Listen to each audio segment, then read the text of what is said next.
I feel so sorrow, I feel such shame. I know I won't arrive on time before whatever out there is gone. What can I do? That day is done. Olá pessoal, mais um vídeo aqui da discografia comentada dos Beatles, do canal Larry Beatles. Taca seu dedo aí no like, vamos ajudando aqui o canal a seguir lentamente, porém constantemente no YouTube. Mais um canal falando de Beatles aqui. Abraços a todos que escrevem aqui as mensagens. Desculpem não poder responder tudo, pessoal.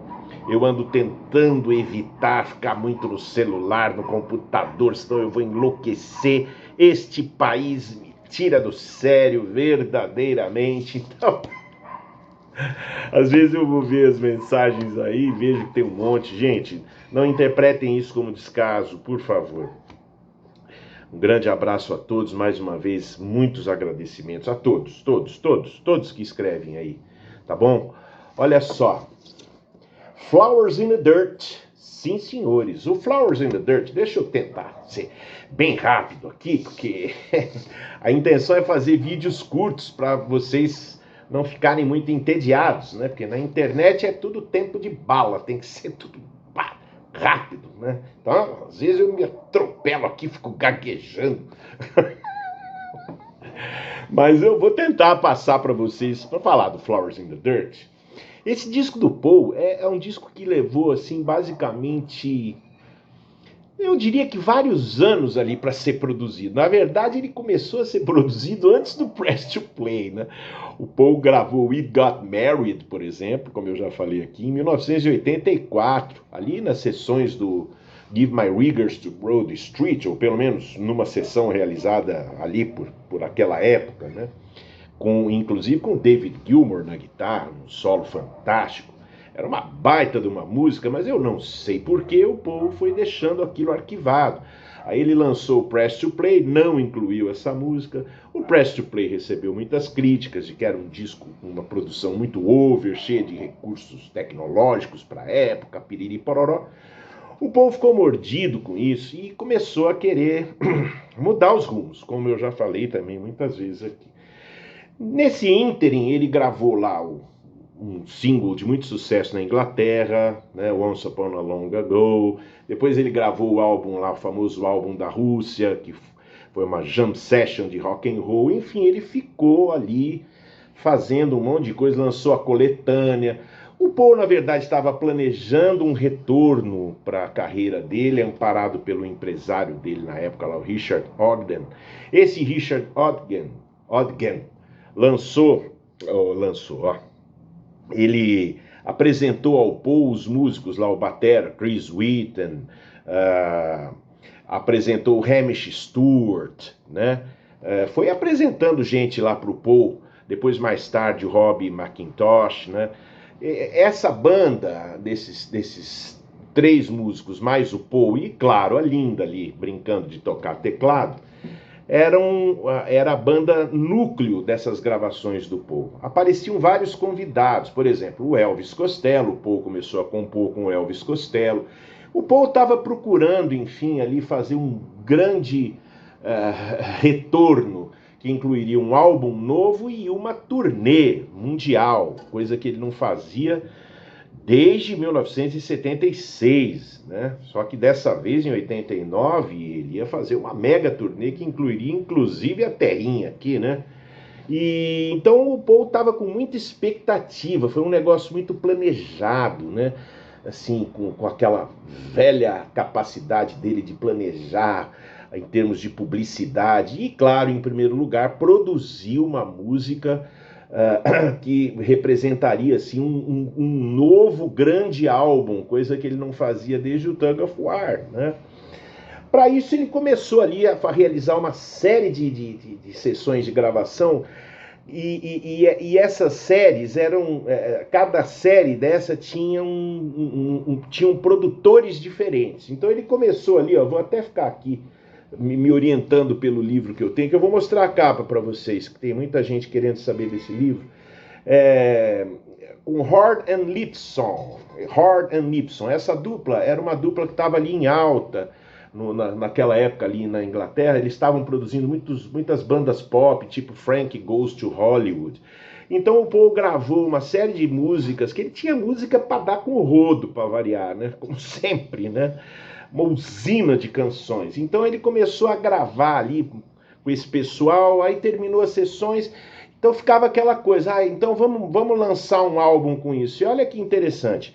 O Paul planejou, ele montou numa fita cassete que ele distribuiu ali para o empresário dele, para amigos, enfim, para ouvir opiniões. Ele montou uma fita cassete do que seria um álbum novo dele naquela altura, mais ou menos em fevereiro de 1988.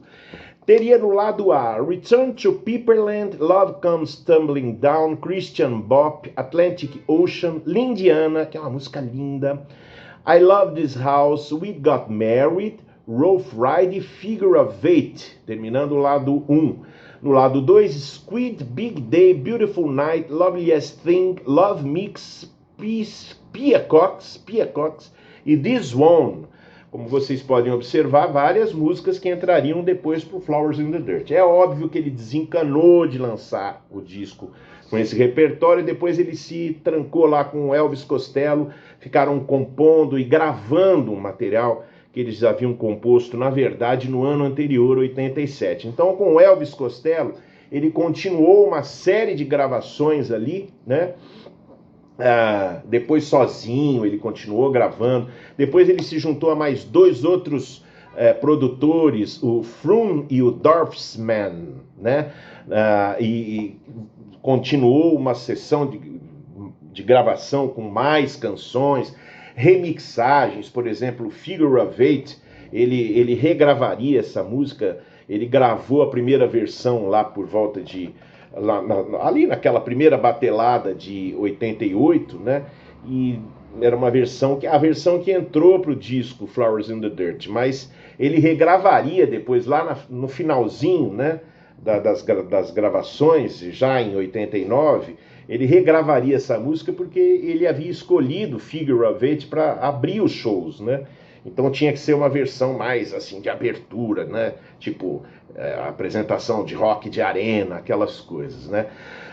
O Paul trabalharia também com o Geoff Emerick, o velho Geoff Emerick do tempo dos Beatles, do Tug of War, do Band on the Run, etc e tal. E finalmente com o Chris Hughes e com o Ross Cullion. Esses caras eram os produtores do Tears for Fears, entre outras bandas. Então vocês podem ver que o Paul ele ficava tentando trabalhar com vários produtores para conseguir um som, né, que fosse a cara ali dos anos 80. Mas a grande ironia é que, no fim das contas, quando finalmente foi lançado em junho de 1989, o Flowers in the Dirt acabou sendo um álbum bastante nostálgico, no meu modo de ver. Porque além de trazer ali características de produção típicas dos anos 80, uma roupagem pop atualizada, tal, o Paul também trazia assim, timbres bastante familiares para os bitomaníacos, né? Como, por exemplo, em My Brave Face, o uso daquela Rickenbacker, né? Aquele timbre da Rickenbacker que o George usou muito lá no A Hard Day's Night, né? Era Rickenbacker. Se eu tiver errado, gente, me corrijam aí, porque a minha memória tá assim, né? Eu faço confusão. Gretchen, Rickenbacker. Aquele timbre característico das músicas do George em A Hard Day's Night, dos Byrds, né? Um timbre que a gente ouve e já é anos 60. Então a ironia foi que o Paul, que andava criticando o George por causa desses recursos nostálgicos, o Paul, de certa forma, aplicou também aqui no Flowers in the Dirt, né? Bom, o Flowers in the Dirt finalmente chegou às lojas e assim, foi um disco que mais agradou do que decepcionou em termos de crítica. E realmente é um disco excelente, a não ser pelas 3 últimas faixas da versão em CD, né? My Brave Face abre o álbum, é um número pop rock fantástico. Paul e Elvis Costello compuseram. Depois vem Rough Ride, uma batida meio funk, que ali tinha mais cara de anos 80. É quase que uma jam session, mas é bem interessante, bem produzida, bem tocada, né? Depois tem aqui a minha memória, ó. Aí vem You Want Her To, outra parceria Paul Elvis Costello. Aí sim uma música com cara de Beatles, inclusive com aquele esquema de pergunta-resposta, né? O Paul fazendo o papel de Paul e o Elvis Costello fazendo o papel de John. Foi interessante, eles deliberadamente procuraram repetir aqui o esquema de composição que era praticado pelo John e pelo Paul, né? You Want Her To, a música mais Beatle do álbum, né? Aí vem Distractions, que é uma balada muito legal, muito bacana, tem um saborzinho assim de leve de música brasileira, embora não tenha sido intencional, mas é uma balada bem soft, assim, bonita, né? Aí vem We Got Married, que é aquela primeira música gravada lá atrás, em 84, com David Gilmour na guitarra, que é também um tipo de rock, parece um rock progressivo, a cara dos anos 80, né? E começa com uma melodia, um violão, uma batida com violão, depois entra a guitarra do Gilmour dando um peso bem interessante para a música, e ela termina com essa levada instrumental, né? Um clímax bem interessante. Put There é uma balada linda do Paul, linda, que lembra Beatles também, uma balada simples e bonita, que ele fez lá em homenagem ao pai dele, que o pai dele dizia, deixa pra lá, né? As brigas, as confusões, a Put There quer dizer isso na gíria, né? Deixa pra lá, né? Figure of Eight, que é um número, um rock bem interessante também, que abre o lado 2 do álbum. É uma música bacana, que eu gosto muito, bem pesada. Lembra ali do Wings um pouco, né, dos anos 70. Vem This One, que é outra balada, bem Wings, né? Uma balada bonita, com uma melodia bonita, uma homenagem do Paul à Linda McCartney, né? Don't Be Careless Love é uma música dele com Elvis Costello também.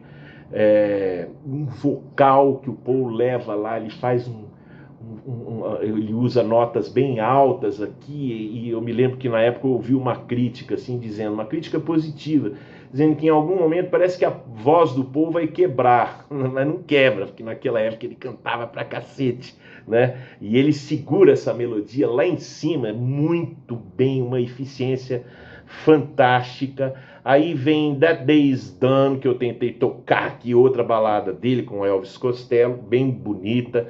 Uma balada que lembra assim, ela tem uma pegada, parece um funeral song, né? É uma música quase assim gótica, parece, não chega a ser gótica, mas ela tem uma batida lenta, assim, ela parece realmente uma música de despedida, até pelo título, Aquele Dia Se Foi, né? E aí o disco começa a cair. How Many People é uma música que o Paul fez em homenagem ao Chico Mendes, aqui o brasileiro que morreu assassinado, o ecologista que morreu assassinado aqui no Brasil, no final de 88, né? Mas infelizmente é um reggae meio sem vergonha, um techno-reggae, assim, não muito interessante. Motor of Love, a música que encerra o disco, a edição em vinil, é uma música chata pra dedéu, a baladona, melosa, como o Paul McCartney sempre gostou de fazer nos discos dele. Ele sempre termina com aquela coisa arrastada, né? E épica, pretensamente épica, mas muito melado. E a versão em CD termina com o Wesley Soleil, que é uma música dance, né? Uma coisa assim, meio McCartney 2, né? Só que ainda mais chata que aquelas loucuradas do McCartney 2 lá.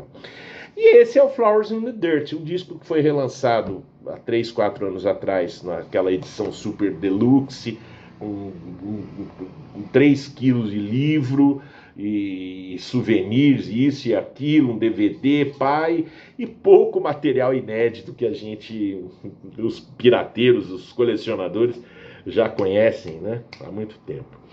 E esse foi o Flowers in the Dirt. Gente, vou ficando por aqui. Volto com mais um vídeo aí daqui a alguns dias. Segurem a onda aí. Valeu, pessoal. Até.